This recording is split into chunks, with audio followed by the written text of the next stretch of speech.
I'm going to try to explain real quick what that exclamation mark means and how you can, where you can find it and how you can do some calculations, how you can calculate it. Because it's going to get, I mean, you can do it by hand. Let me just stop talking what you can do and show you. Okay, so first of all, the easiest thing for me to do is to show you an example. It's too hard to do it with the N. So let me get the right size pen up here and then show you 5 factorial. That right there is Factorial, factorial. And what that means is you start with 5 and then you move down one number at a time until you get to 1.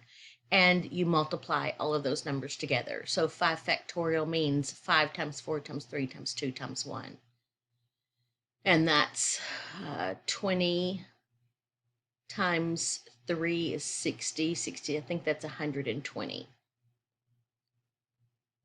Okay, so 3 factorial means 3 times 2 times 1.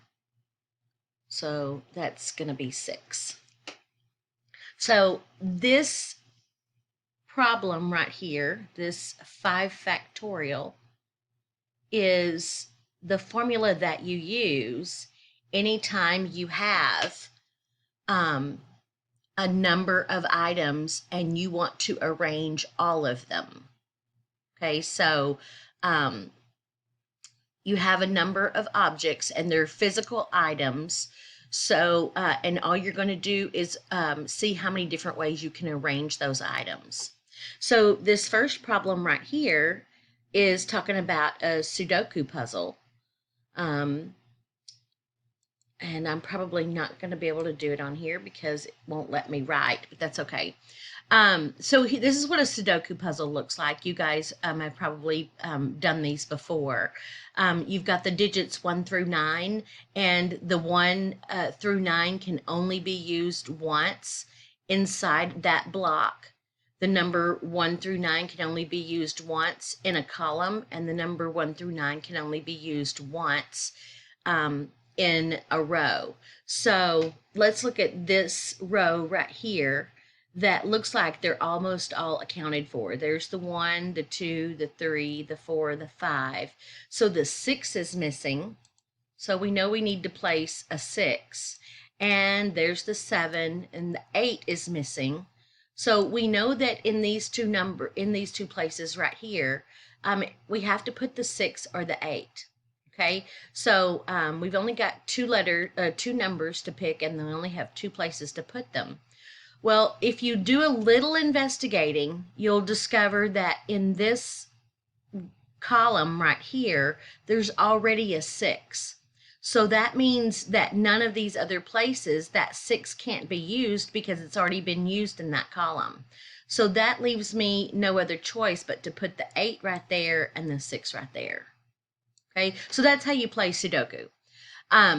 But what we have in this problem right here is they want us to find how many different ways can the first row of a blank 9x9 Sudoku grid be filled.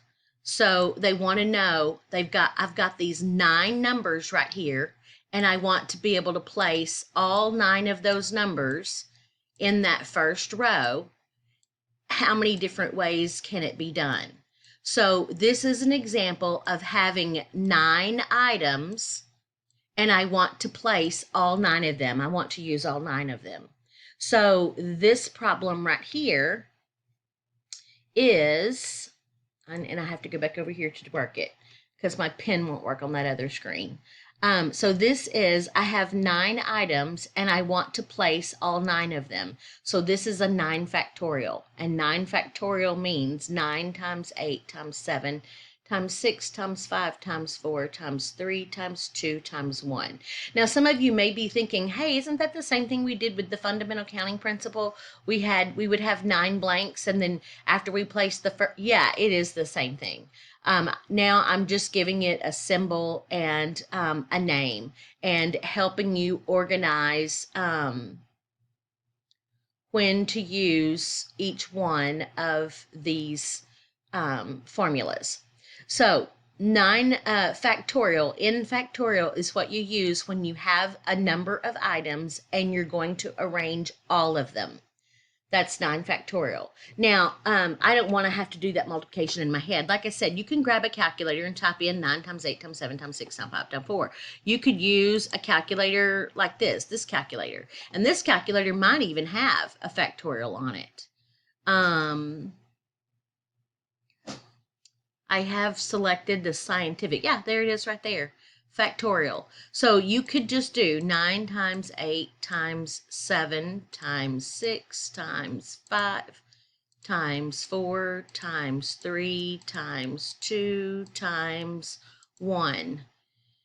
And then press equal, and it shows up there 9 times 8 times 7 times 6 times 5 times 4 times 3 times 2 to 1. It shows me.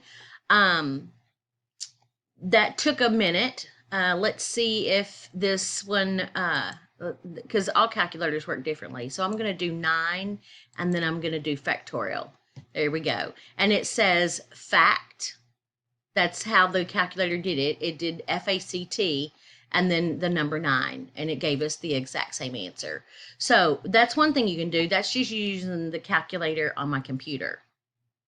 You can also use the calculator on StatCrunch, okay? And it's going to be pretty much just like that one just did. You go to data and you go to compute, and we're going to compute an expression. You have to do just like that calculator just did, and you have to do FACT, factorial. That's the keyword there. You open parentheses and you put 9 in. So 9 factorial, and then you just do compute, and it put the answer right there in that column. And what I've learned is if you did it again, and this time you did FACT factorial 5, it's going to put it in the next column. So it's just going to line them up across there. So 9 factorial, 5 factorial. That will work. I do want to show you another online calculator because it is my latest crush. I absolutely positively love Desmos.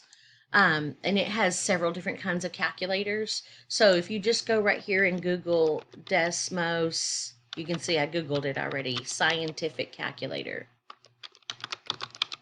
Some of you may have worked with the graphing calculator, and the graphing calculator may have the factorial option, but the scientific calculator definitely does. So it's going to be almost just like the one that my computer had on it. But so if you look right here, there is no factorial button. That is plainly obvious. But you have, this is giving you a different keyboard, your main keyboard, if you want to type in ABCD. I don't know if that button right there works. We'll try it and see. But you can also go over to function, and under the function menu, you get the factorial button. So I would go to the main button, type in 9, then hit the function button, type in absolute value. Type in the factorial key, and it shows you the answer right there. And then to get a new line, you just press enter. So again, it would be 5. And I'm going to use the exclamation mark on my keyboard and see if that works. Yeah, it did. So Desmos Scientific Calculator will also do it. I'm going to go ahead and stop this video because I'm about to have to go to class. But that should answer this question for us right here, and that is how many different ways can the first row of a blank 9x9 grid be filled? What was the answer? It was like 362,880. So the answer is 9 factorial which is 362,880. So 362,880 ways. That's why when you play in Sudoku, guessing is not good, because you've got 880,000 guesses for that first row of numbers. So it's good to use a little bit of logic to try to help you out there.